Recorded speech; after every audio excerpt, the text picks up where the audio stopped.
So our next speaker, who's going to come and share, sorry, our next investor, he's not a speaker, our next investor is going to come and share very different strategy. And I've picked 5 people who have achieved amazing things, but they've all got very different strategies. Because there are lots of different ways you can achieve your property goals. It's for you to work out what's going to work best for you. So please welcome our next speaker, James Schumann.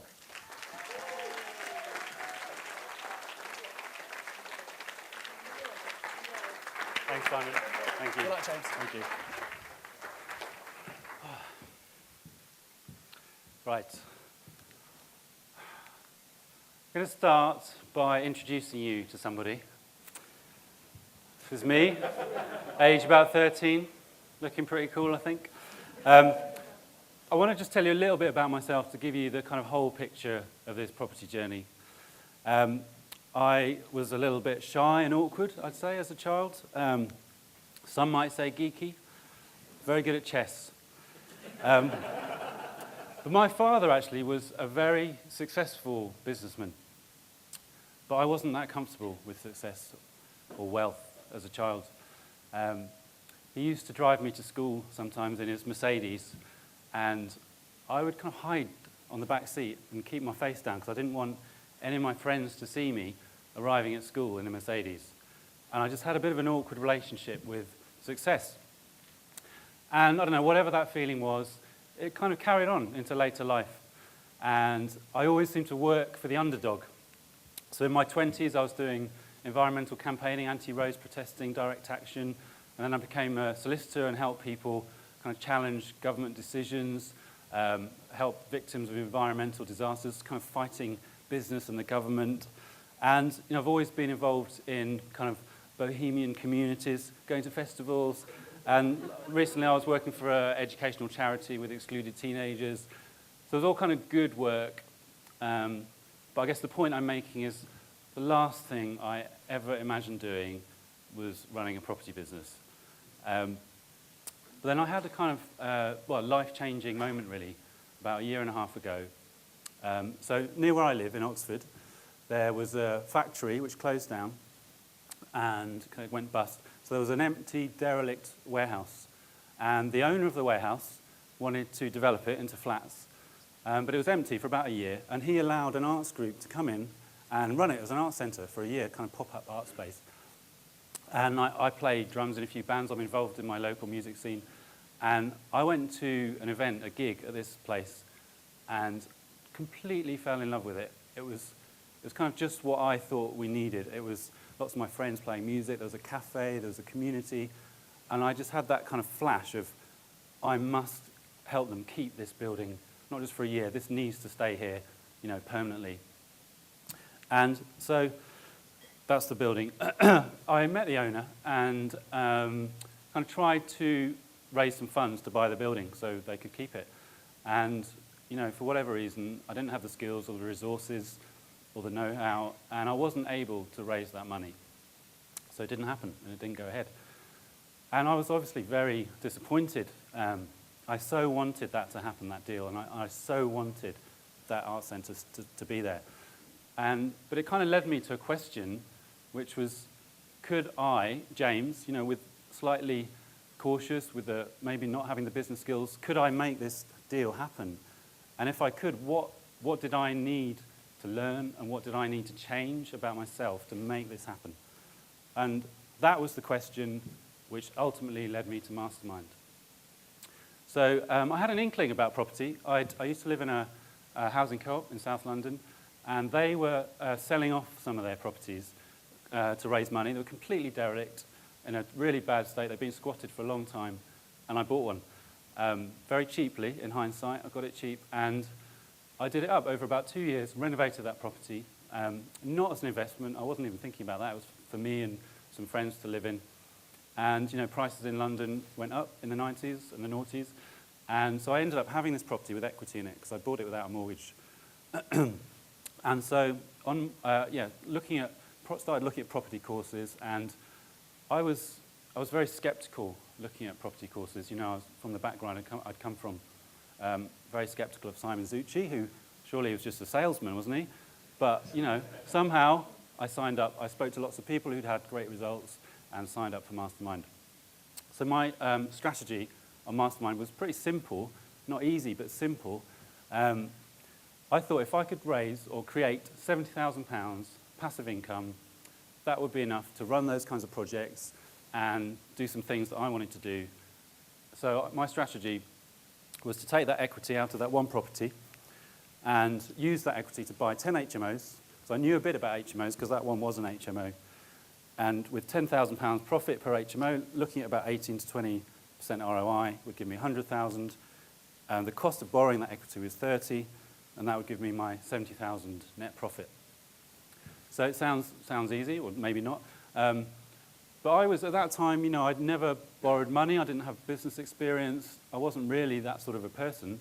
And so I was kind of, you can imagine what that's like. I've had many, maybe most nights this year waking up at 4 in the morning thinking, what the am I doing? I've just borrowed a massive chunk of money. I'm going to spend it all in a year. What am I doing? And, you know, what if I do the wrong thing? What if I do the wrong strategy? What if the property market crashes? All of that. So, I suppose I got through that by talking to my coach. I mean, she wasn't next to me at 4 in the morning, you know, just to be clear. She's not that kind of coach. But she helped me a lot. And also the kind of support here in the community. I think Mastermind can be proud that it fosters a real sense of generosity. And you get also people from all walks of life who have different perspectives. And that really helped me. And I think just taking action, it's a sort of cliche, but taking action made things feel much better the next day, as long as I was doing something about it. So, and I think a lot of people start this without access to funds, and I can see that's very challenging. But for me, at that time, I thought, I've just got everything to lose at that point when I'd got that money. But my strategy, so I had 3 areas I invested in. High quality HMOs. I live in Oxford, so that was my first area. London, which I used to live in, was my second area. And then Bracknell, because it's kind of in between Oxford and London, and they're in a nice straight line, and I kind of like things nice and easy, you know, simple, in straight lines. It's part of maybe my maths degree and chess and all that. So Oxford, just a couple of examples. Quite a difficult, challenging place to invest. High prices, you've got the green belt, so nowhere to build. You've got Article 4, so you need planning permission to turn family house into an HMO. And you've got very strict HMO regs, 3 or more people, no matter how many stories, you need a license. And also quite low expectations from investors. There's lots of investors getting 5% yields with student houses, and they're happy with that, so there's competition. So my kind of strategy was to kind of not go in the main student areas. You can see there's the university at the top of that map, and they're the kind of main student areas around there. So mine was a bit outside there. I was hoping to attract students because it was quite high. I made it high-end inside. Quite an odd-looking property. It was like it's a bungalow where the owner had added a second story, and I think that helped get a good price on it. The figures. So the owner was ready to move, to downsize. He was a widower to a normal, proper bungalow, just a 1-story bungalow, and wanted to move quickly. So a good yield and a good ROI for Oxford. I mean, that's about double the normal net yield for Oxford, I'd say. And my strategy really was to let these HMOs under a single AST, rather than lots of people here do room-by-room letting with licenses. I spent lots of time this year comparing those strategies. I don't really have time now to go into it, but there's many reasons why a single AST worked better for me. I've had no voids at all once I've set up the house, I've had no voids on any of my properties, which are set up like this. Because if one tenant moves out, the other tenants are jointly and severably liable for the rent, so they're motivated to find a replacement. And it means I've got very few expenses, so the ROI is good on the yield. But as I said, I needed to get planning permission to turn this house into an HMO. And I thought that would be easy, because it's a formula you have to satisfy, which I did, but it wasn't easy at all. All the neighbours in this street objected to my planning application. I got inundated by letters from neighbours saying, because it's quite a quiet area, a lot of retired people, and they were saying, you're going to destroy our quiet neighbourhood, you're going to bring parking, chaos, students, noise, all the rest of it. And I imagined this kind of horde of neighbours kind of banging on my door, 4 in the morning, kind of trying to kill me. And where was my coach when I needed her?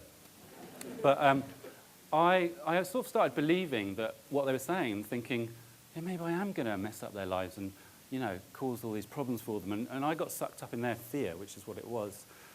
And again, it was just getting other perspectives on this, which helped, talking to someone who said, you're providing a house for 6 people and who've got as much right to live there as the neighbours. And that really helped. So anyway, the planning application got called in and they brought their slick lawyer and, I kind of gave told them about the rules and sort of placated them, and we got it in the end. So that was okay. And actually now I don't have any problems with that house. I don't go there, but it's managed by an agent. But as I understand it, there's no problems. And actually, rather than students, there are actually right now 6 middle-aged German mechanics living there, because there's a BMW plant nearby, and I think they'll be looking after themselves all right. So London, which worked really well for me. London, kind of fast-moving market, deals go quickly, so my focus was getting really good relationships with agents, so they phoned me before anyone else, and before things even go on Rightmove, and that's worked really well. So the first property I bought on Mastermind, focusing on ex-local authority flats, which have higher yields. Now this one, I had a kind of learning with this one where I was pretty gung-ho about this. It's the first one I bought on Mastermind, and I was in quickly, looked good, got the deal, and then letting it out had some problems because it's actually opposite quite an imposing tower block, and the street is not very well lit at night, and understandably, it put people off. But we kind of got around that by focusing on people who already knew the area and felt kind of safe there. The area is actually okay, but it's if you don't know it, it doesn't look it.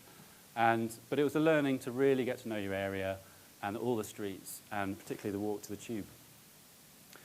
So I've got other strategies happening. I've been focusing on guest houses to convert them into HMOs. Got a few in the pipeline happening at the moment with other masterminders, and also looking at sourcing for other investors in London and JVing with other investors in London using other people's money, because I've pretty much spent all the bank's money now, so that's it.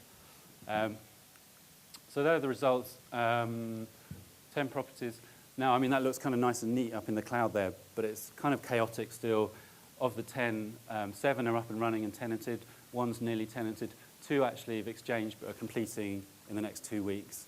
So that's kind of, that forecast cash flow is once those 2 have exchanged, they're two big flats in London, looking at 7,700 a month roughly. And that's completely passive. I only use agents. So I guess if you're doing room by room letting and you're managing them, you'd have to probably take off your own costs, which I'm not having to do here. So this is purely passive. Of course, beyond the figures, for me, the results really are just that kind of moving from being quite cautious to being in a position to make that kind of project happen that I mentioned is just incredible. And it's just given me so many sort of knock-on effects of just feeling much more fulfilled and, just happier generally, because I'm kind of doing something I want to be doing. And for example, my father actually now has been helping me and advising me on the business. So I'm closer to my father, which is, beyond words really. Just a few tips. So my strategy was simple, not easy, but I think I got the results by just focusing tenaciously, determinedly, to the same thing, moving forwards, and lots of other words that make you do that. But I think you get bombarded by strategies on Mastermind and all the pin meetings and everywhere, and people are trying to sell you their courses. There's lots of kind of shiny pennies, but it's about staying on your strategy, focusing, keep taking the next step. As I said, knowing the area, the streets, also the regulations, the HMO regs, the planning regs, because then you can make informed decisions quickly and authoritatively, and that's what it's about really, having the knowledge to make informed decisions, and that reduces the risks that you're taking. And yeah, the support, the coach was fantastic. The forum here is unbelievably generous and is a real big part of the whole thing. And it's kind of a cliche, but when those kind of times for me at 4 a.m, what helped was just keep taking the next step. There's a kind of goal a long way in the distance and then a bit of a fog on the way to the goal. And it's like, although I don't know exactly where I'm going to go, probably off the stage at the moment, but you know kind of, you just need to keep moving. So that's about it. I wanted just to sort of give that talk because maybe there's people listening to this or watching who are interested in property but feel skeptical, maybe, think it's all property moguls, building evil empires, and there probably is some of that. But also there's an opportunity to do this your way, to find a strategy that fits with your values, and also to help, create projects which are meaningful to you and, meaningful in your lives. So that's it. I just want to thank Simon Zutshi, not just a salesman, very inspirational, and Susan Alexander, my coach, who was incredible. So thank you. Let's thank James.